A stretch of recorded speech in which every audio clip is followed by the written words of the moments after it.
Almost every culture is given and continues to give some thought to visual objects, what we call art. And deepest roots of the mix of cultures we call Mediterranean civilizations. Such early cities actually were, and how their contribute is still a major part of our shared memory. And we're here in the middle of the Mediterranean. And today we're going to talk about Asian Near East. The Asian Near East is broken up into two sections. The first, a kind of Bronze Age, which is the foundations of these cultures in Mesopotamia. And these are the cultures, all the old Babylonian Empire, etc. Later we talk about Egypt and the Bronze Age. And again, we'll come back to the Asian Near East because it has a massive resurgence during the Iron Age. And yeah, whatever.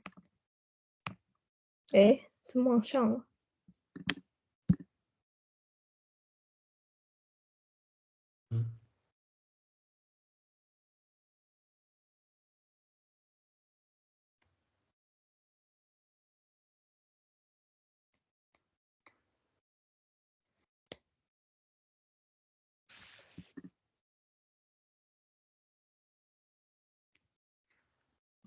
嗯，哦。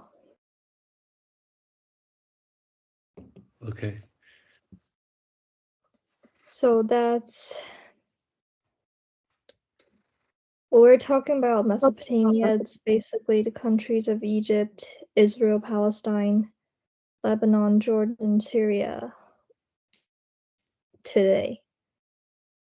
But also predominantly it's going to be this yellow chunk here, which is Iraq. So anciently these areas were called East by the Greeks Mesopotamia, off a land between the two rivers, and two rivers of course Tigris and Euphrates, which flow down the Persian Gulf. And then we also have the section known as the Levant, like this part.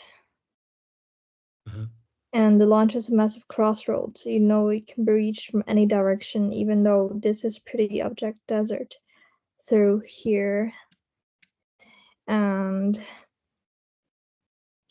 the Arabian Desert section is what we call it the Fertile Crescent, because it has a vaguely crescent shape here. It's kind of a view giving you a sense of its Mesopotamia right here. The Fertile Crescent more or less includes Mesopotamia, parts of Syria, southern, what is this part? Turkey. And then the Levant coast is to go down to Egypt. And the reason is fertile is because even though most of it's desert, it has water sources. So the Tigris and Euphrates draw on all these mountains in Turkey and Iran. They come down to the Persian Gulf, which means even if you have no rain, you have rivers and you can irrigate. So everybody in the world who lives and everyone who lives should understand the importance of irrigation. Like all big rivers in history, they bring culture. Water. So when you get lost in the forest, some people tell you to follow a water source so you can get help. People's lives depend on bodies of water. So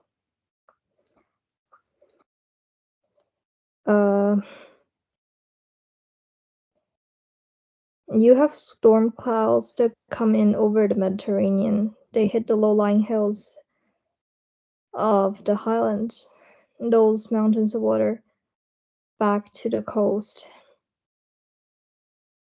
And makes sense that cities should be here. So we enter into the Bronze Age somewhere around 4000 BCE, and we develop the ability to make bronze. Of course, the mixture of copper and tin. Copper is pretty useful as a tool, but it's not terribly hard, but you mix it with a small amount of tin, just like 5 to 10%, and suddenly you have a very, very versatile material that can cut and it's very hard and very easy to cast and produce as long as you can get those materials. So the invention of this causes another technological revolution. That's why we call it the Bronze Age. And not surprisingly, we break this into the early Bronze Age, the middle Bronze Age, and the late Bronze Age after we got, into the second millennium BC. We start moving into the late Bronze Age. But we'll save that for other time. And here's what the oldest true civilization on Earth is founded. It's known as Sumer or Sumeria, and Sumer has a very long history. They only came in town for thousands of years, just mind-boggling how old the Sumerian civilization is. But because Mesopotamia is a big open valley and can be raided from anywhere, so we have a group called the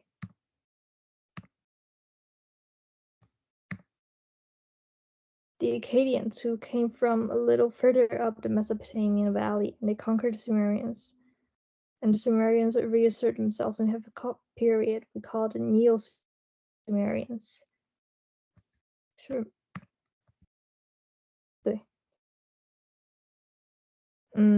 And Neo-Sumerians are conquered by a group a little north up in the valley. So known as the Old Babylonians. And there's another group that's not actually Mesopotamia, that's actually centered in the highlands, what is modern-day Turkey, and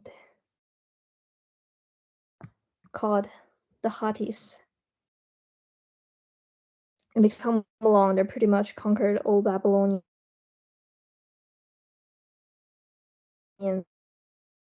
To know that the first cities found in Sumerians, the invention of writing, the establishment of civilization itself, is really product of Sumer. And so a lot of those ideas of those Eastern Semitic ideas of the rule of law, writing first, astronomical observations, and natural law, and everything, they all come from Sumerian culture. So that's where it originates ultimately, before it passes on to the Western populations. And that's where the Greeks and the Latin people basically steal a lot of their ideas from. So when we look at these first colonies of human civilization and this first establishments, they're not actually a first true nation state in the sense that we think of it, and each city is its own independent nation state. Each city is a kind of little kingdom unto itself, and they're all founded on some very important principles. The first is this idea called hierarchy, and particularly divine kingship, religious centers, particularly temples, and the last is trade and writing. So let's take a pause here and talk about civilizations and what we mean by civilization. So if you hear somebody say that this group is civilized and this group is uncivilized, you should have an idea of what I mean. So civilization is an anthropological term that comes from Latin's civis, and literally just means people who lives in cities, and literally urban living. That means you have some kind of a state rule hierarchy, taxes, rule of law, and there's a division of labor and trade. There's a centralized worship with temples and cults of worship. Or another thing I should say is, when I say cult, people usually believe cults like bizarre religious thing, but in terms, cult is just a system of worship. So when I say cult, it's just like people who practice Mormons or Catholics. You have an organized system of worship. It's like a cult of worship. It does not mean negative things. And anything else, so like civilization. we've taken that word to mean something else, and it's important to know that uncivilized uncivilized versus civilized, just means how do you live? Do you live in cities with this complex social stratification, or do you live in a tent, like a semi-nomadic relationship? And it's important to note that anciently people who live in cities looked at people who lived in rural environments as, barbarians and savages. You still get a little bit of that, but that's really, frankly, the truth. That's really not true. Mhm. Truth, and also had higher moral standards than people living in cities.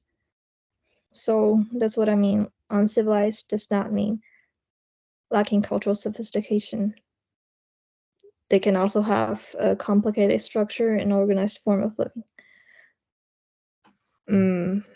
So right in this core of this city things, the concept of kingship, and kingship is divinely derived in the Asian world, and it makes sense. So if you have a king and you're not related to him, how do you know you can trust him?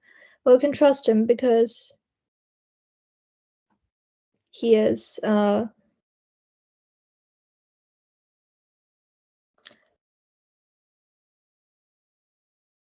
like the ordained by the gods, and it's important to know there's no such thing as a separation between church and state in the Western world.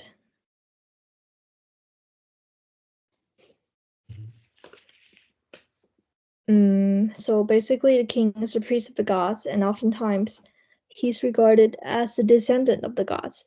This might be a representation of this person, Gilgamesh, here on the right, and Gilgamesh actually traces his lineage back to the gods. He's a descendant of the gods themselves, and so you can actually have the strange kind of time when the king asserts that he has this divine mandate from the gods, and sometimes he asserts he's a god himself.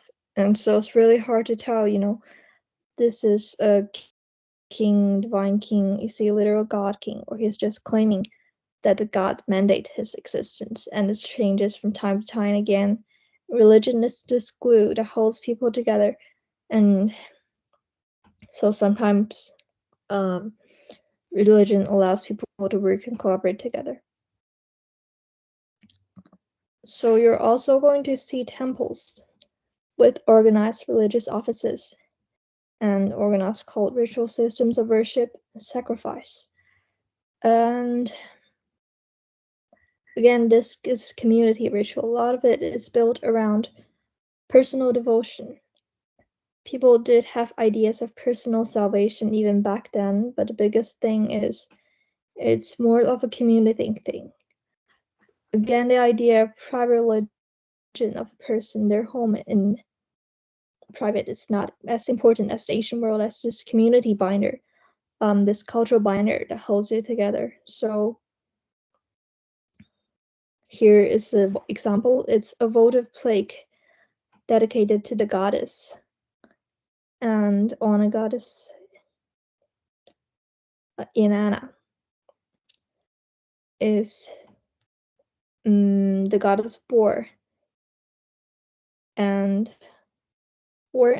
both war and love and fertility and a lot of other things. And you can tell she's a goddess because she's standing on the backs of lions. She's surrounded by the owls.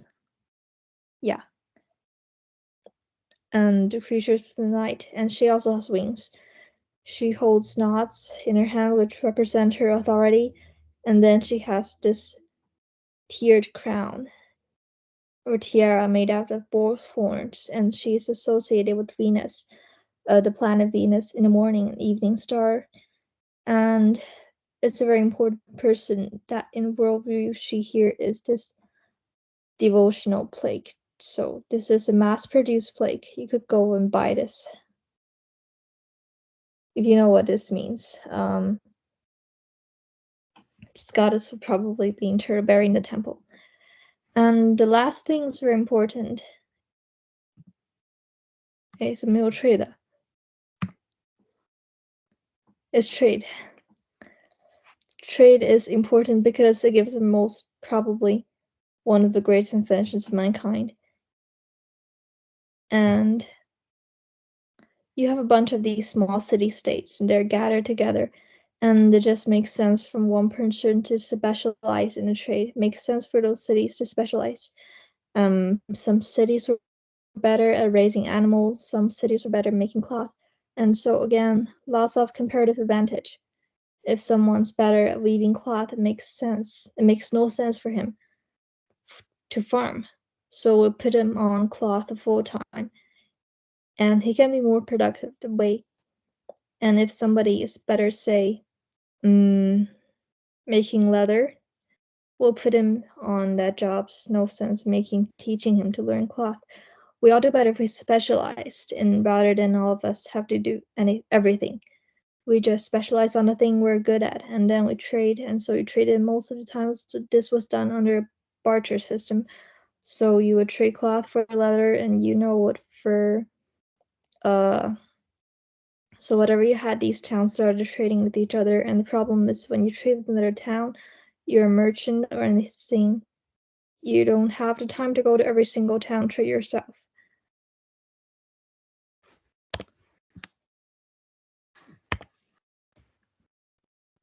Mhm. 为什么在这边少了这么多 PPT？哎，不管。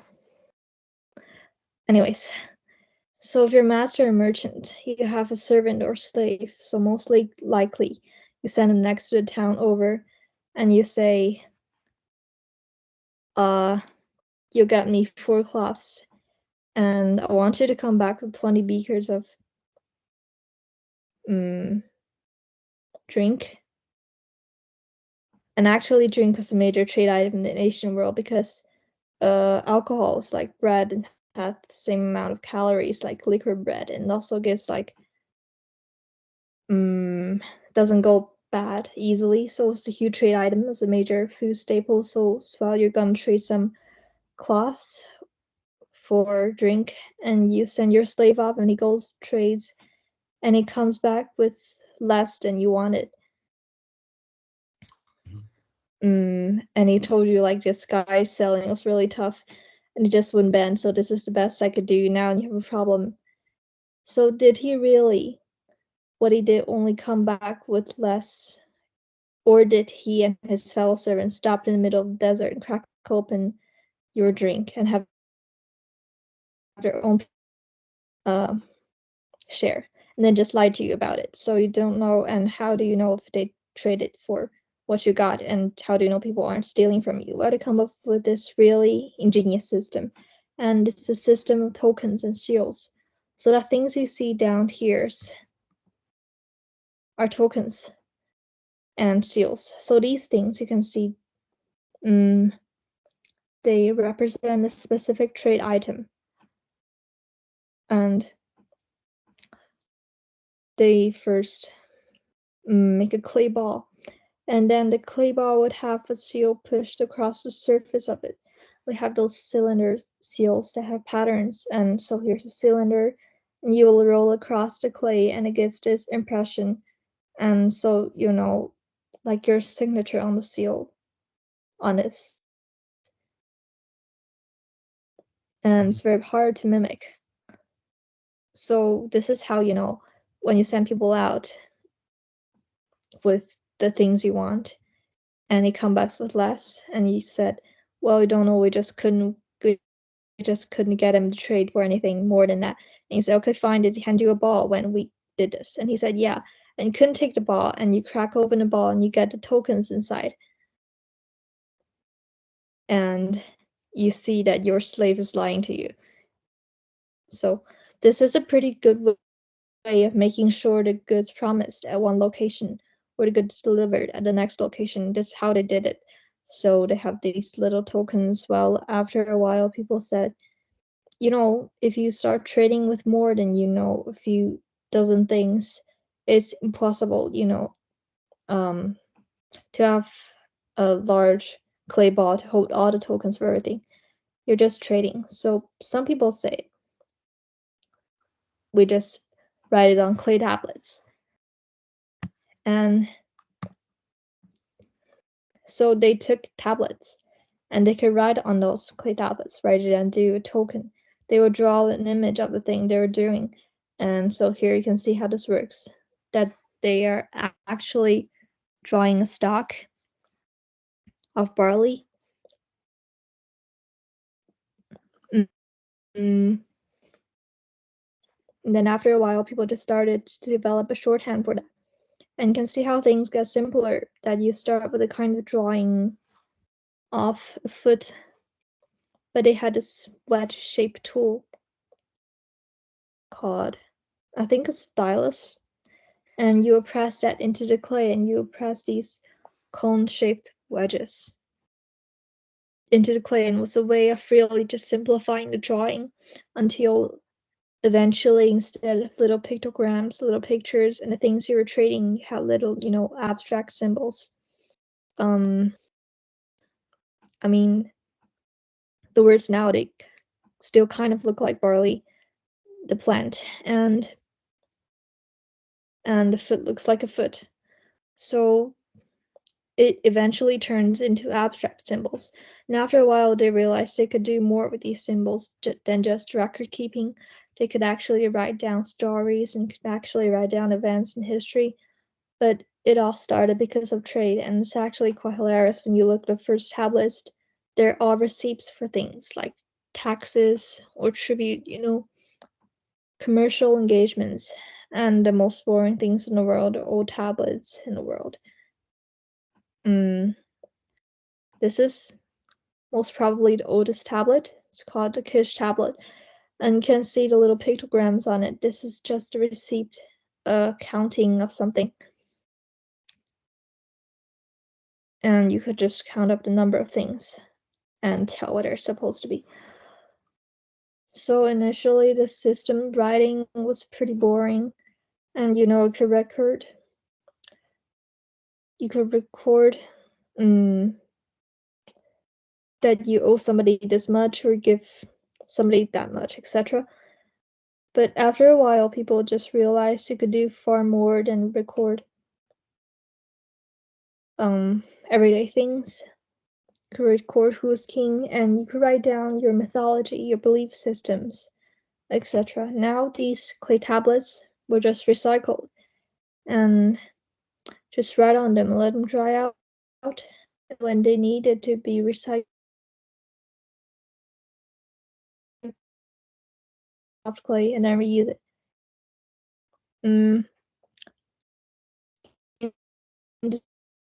Tablets from Abla. This is like the first library, and the library caught fire, so the fire actually burned those tablets. They fixed those tablets, and it was a disaster for people at the time, but it was a miracle for us because it preserved records, some of the oldest records we have of like the history of Gilgamesh. You remember the king before we talked about in the Star of Gilgamesh.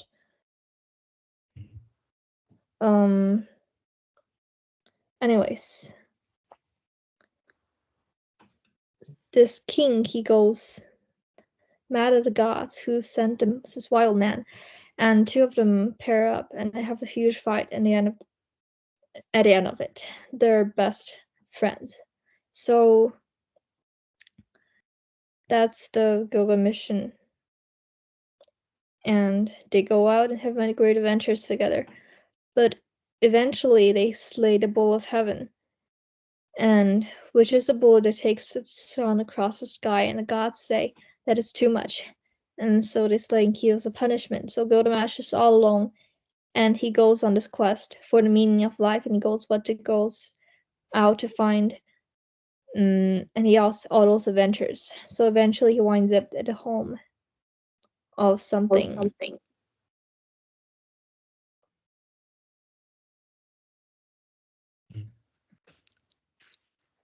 And he decided to rebuild a city and give them laws and whatever. I forgot the ending. But it's really important to us in our history and in history because it gives us a sense of understanding these cultures. So we could look at things like this. This is a fragment of the stela of Namu, and we can interpret who is this person, is God here, who sits, because the things that he actually holds on to, we can interpret his an icon and get a sense of it. And just remember, in the Neolithic period, about this character.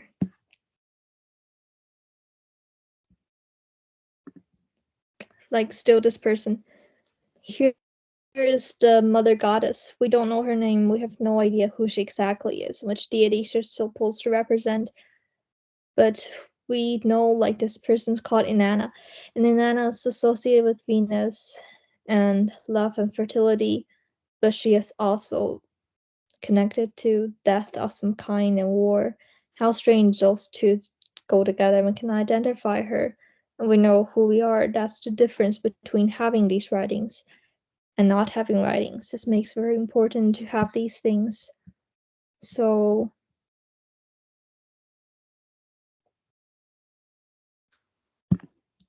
this is the boundary of the historical and prehistorical period. Before prehistory, there's no writings, so just intuitive based. So we can see their imagery. But after this, we look at their writings and we can get a better sense. Now it's not perfect, but historians lie, and they've been lying since a long time ago, and they tend to make the kings and gods look great, and the kings of gods of foreigners look bad. And so you'll see these kind of things. But at least gives so at least we have a lot to do with this grain of salt. At least gives us a sense of knowing who these people are and what they believe it. We can apply it to the art and a much greater understanding. Back to our map. Let's take works of art that are happening in Sumer. So this is the lower end of Mesopotamia. Suburbs Mesopotamia up here, but Sumer's like down here near the Persian Gulf. And you have lots of cities here. The cities mostly were on the southern end, but all of these are going to be Sumerian. And each would be an independent nation of its own wall and its own kingdom, its own ruler. So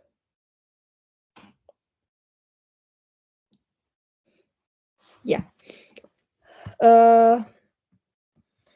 We're not exactly sure of this pronunciation of the first city. Maybe it's Uruk.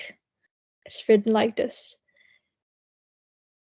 It's down in like near the Persian Gulf, and it has a very long history of the it's several thousand years old. We're gonna look at the earliest part of it. So it's a city built on some very low hills, but most of what you're seeing here is not actually geology. It's actually built of mud brick, and it's a lot of rock in the lower Mesopotamia valley. So the only thing they had to do was build in mud bricks, and this was probably the first city somewhere around 4800 BCE. That's when it was founded, and it was a major religious center and a major center of trade. So the people living here will be called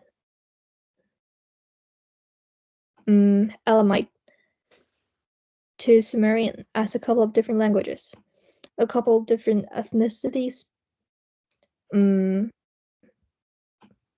but it's a loose confederation of city-states. That is, each city-state is autonomous and independent, but they come together to trade and they come together for religious services or they meet each other just to fight off invaders. And it's developed in this period where they're transitioning from those pictograms into full-on writing. By the time we hit 3300 BC, we have writing at the 4800 period, and they're just starting to work on it. It's actually one of the great civilizations in human history, but there's not much left to look at Sumer again. They were limited in their materials. Like, if you go to Egypt, there's a lot of beautiful stuff to look at because Egypt, they have stone, and they built some stone buildings like the pyramid out of them. But there's simply no useful stone in this area. A lot of stone wood had to be imported into the area, so what we're building out of was brick and mostly mud brick. And if you go like in this place today, it just looks like a bunch of mud hills, but these are actually structures and huge piles and mountains of mud brick. What we're looking at now is the temple to Anu. Sometimes it's called the White Temple, on who is the chief creator god of Sumerian world. He is the god that starts all of creation up, and he starts creation by going to the waters of the Sumerian myth. There's nothing but chaos is personifies as waters. And Anu, the creator god, reaches down to the waters and he pulls up the first mound of earth and creates the first mountain, and he stands on the cosmic mountain at the center of creation. And he, from there, all creation goes forth. And live in this part of the world makes sense because a lot of this is marshland. And so drawing earth up out of the marshes, etc. It's right where fresh waters mix with the seawater of the Persian Gulf. And so they're fresh waters, gods of fresh waters and gods of salt waters, and the order of making things. I think it's kind of a monstrous dragon female figure that represents chaos and represents the water of the sea. But it comes along and it gives birth to various deities that becomes deities of the sky and the sun and the moon, the stars, to make order to the universe. So there's this myth that God lives on a mountain. But if you're living in lower Mesopotamia, that's like modern day Iraq, Iran cities, there are no mountains. As you can tell, it's an extraordinarily flat place and just mud plains. So if you need a mountain for a god to live on, you have to make it. And that's what they did. And they make this mountain right here. So you can see it's an elevated platform of mud brick. And the ideas of this represents a cosmological mountain.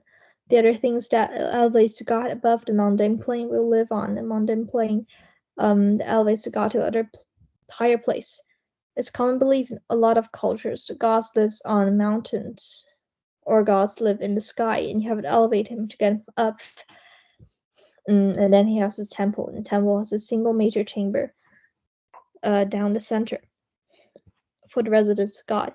But it also has several side temples, and these are places where people, votives will be buried, and other items will be interred in the temple so that they could be in presence of the god. The walls of this temple are decorated with mosaic cones, and they're driven into the surface of the wall. They kind of make a decorated mosaic from the outside. We find very little sculpture from this time period. So unfortunately, again, they don't have a lot of wood and they don't have a lot of stone. So something like this made out of limestone would be imported from another country. And we find objects like this.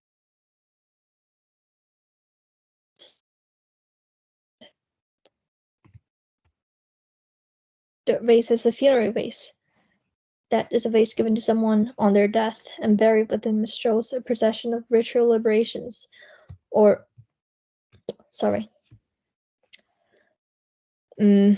typo, or offerings, and Salford show often seems to show a mixture of God and mortals, and it employs the thing we called hierarchical scale, and the hierarchical scale is pretty simple, just that most important people are largest and the least important people are pictured smaller. And there's also a kind of hierarchy of order that in the lower registers we can have less important subjects and we go up to the higher registers and we have more important subjects. And also, almost certainly a ritual object was probably meant to hold wine or oil, maybe blood. We don't know. It's an offering that it would have been poured out to the dead. It's actually really kind of amazing object. When you unwrap it, it's like they're doing this drawing. So you can see at the very bottom we have plants, and then we have animals, rams and sheep, which are often sacrificial animals. And then we have people who are undressed, which means that they're probably attendants to a temple and they're just wearing little clothes or nothing at all. They're carrying baskets of food. And all of this attention seemed to be focused on a couple of most important people up here. And probably all of those animals are being arrayed or being given and sacrificed to this person here so that they have sustenance into the afterlife. And when you look at these people, they're dressed in kilts. You can see there's a person helping this person to get dressed, which is kind of a ceremony. And this is a way of preparing somebody for the afterlife and preparing them to go into the afterlife. You have to have food, you have to have cloth, and these are the clothes. What these represent are sashes and clothing that are being brought into the grave. And notice the servants who are bringing things are much smaller than these people, and we're not certain that these people could be a king or it could be God. It's very hard to tell. The difference is probably king is buried with this, and this represents his transition to godhood, and he passes from life into the afterlife. We also find lots of votive figures, which is in a little town further up north, the Mesopotamian Valley. We have a temple, and in the temple were buried these figures made out of limestone. And we see a lot of these figures. They have large, expressive eyes, and their hands are put together in a gesture of prayer or pledging, or notice that they wear these very elaborate French kilts, and in some cases we believe that they're representations of the god themselves, but other cases they're probably just representations of an individual. So you would put these into the temple, and they'll be buried into the foundations of the temple, so that you constantly be in the temple. These things would be your proxies, and there are all these kinds of many different ways. All of them buried in the temple. Which brings us to the royal tombs of Earth, or it's another one of these cities. So just to reorient you to the map,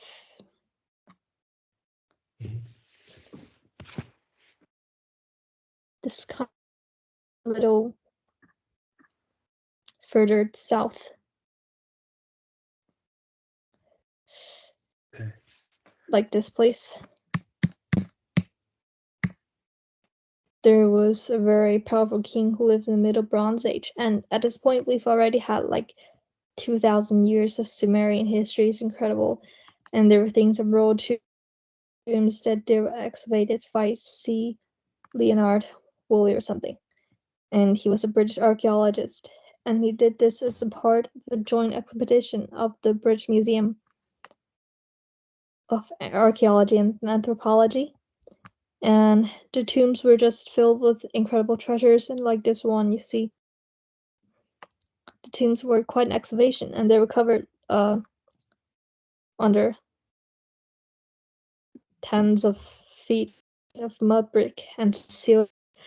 So here's some excavation photos. At the very bottom of it, he found what he called the Great Death Pit.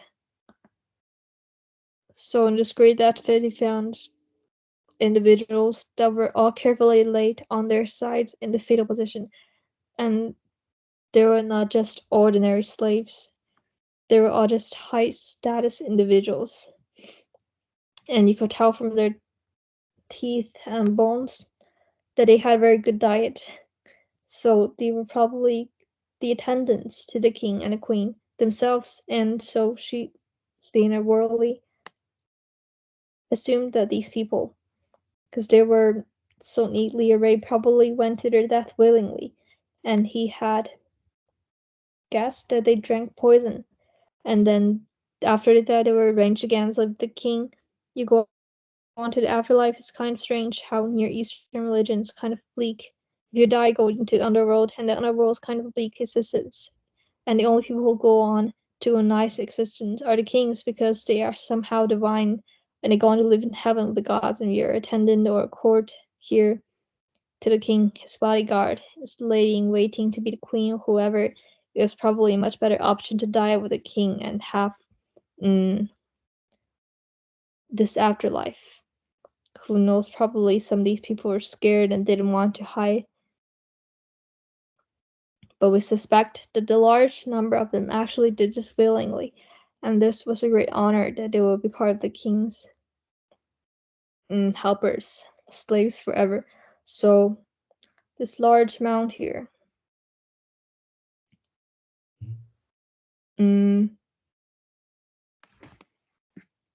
it's not on picture. Anyways, the actual tomb of the king and the queen is together, and all these other people was laid out with an incredible amount of wealth, and all the women and men are decked out in the jewelry, and the weight of the jewelry have crushed their skulls. But archaeologists managed to fix some of them, and even instruments are buried with him. So like this scene of animals. Animals were also pictured, and they're bringing trays and like this figure of, I think it's a cow or a sheep, something.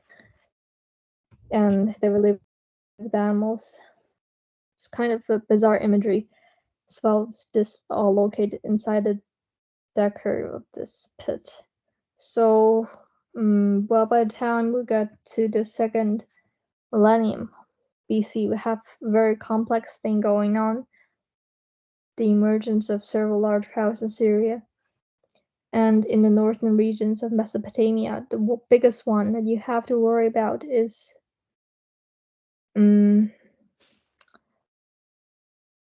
Mary. Mary is this big power, and to the south we have Babylon, and eventually conquers all of the lower Mesopotamia region, conquers all that territories that were once part of the Neo-Sumerians, and the Babylonians really have much larger territory than anyone else up until this point. And they assimilate much of the culture and much of the belief systems of the Sumerians, whose Sumerians, this very ancient civilization, and it makes sense that you assimilate to their culture and bring these ideas in what we call the Babylonians, because they come from the city of Babylon, and right where the Tigris and Euphrates kind of come together. This is very close to where modern day Baghdad is. And by the way, it makes sense. So you have two rivers, you can draw an irrigation to prove both causes. So Babylon is famous for King Hammurabi.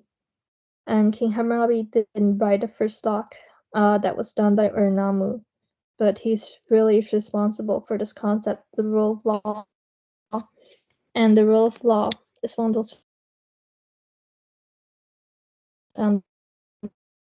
Western civilizations like Chinese, Aztec. You know this idea that you're not being ruled arbitrarily by a tyrant who can rule you at his whim.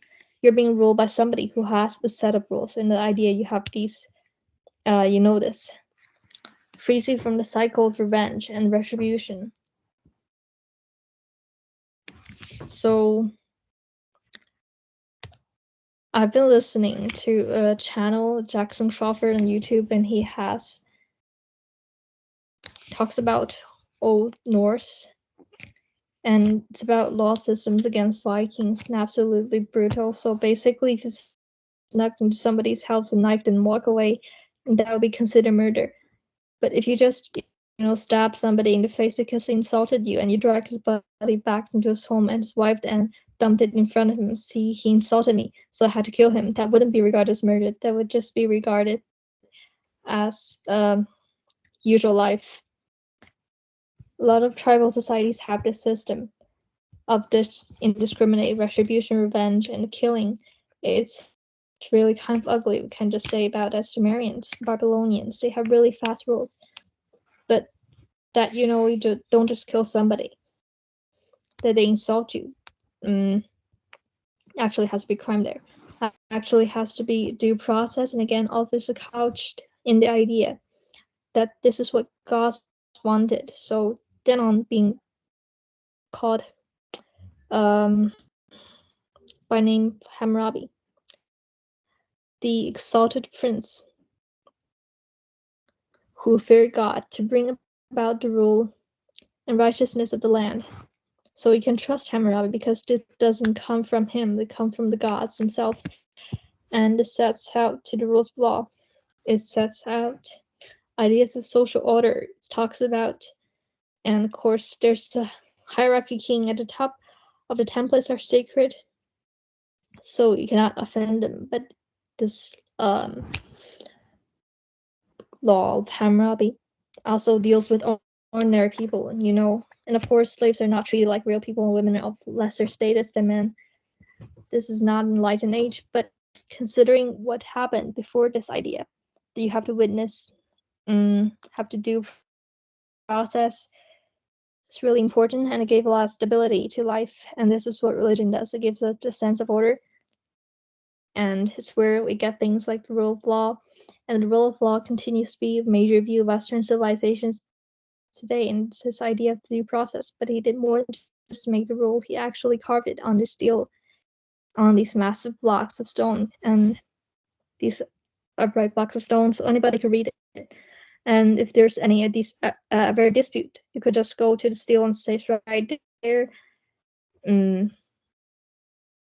It's much like our Constitution.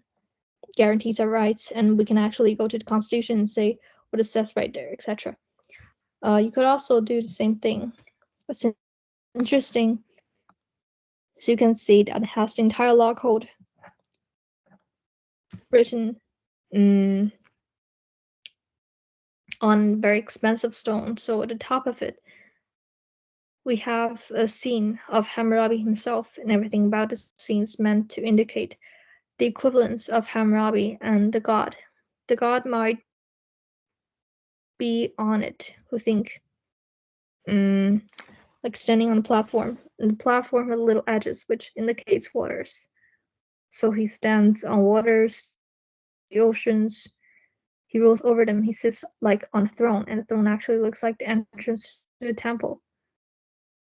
So this picture of God sitting actually associates him with the temple, and he has this multi-layered skirt and kilt, and he has a tiara, which for tears of ball thorns, which is associating with the sun. And if that isn't enough. He has lightning or light radiating from his shoulders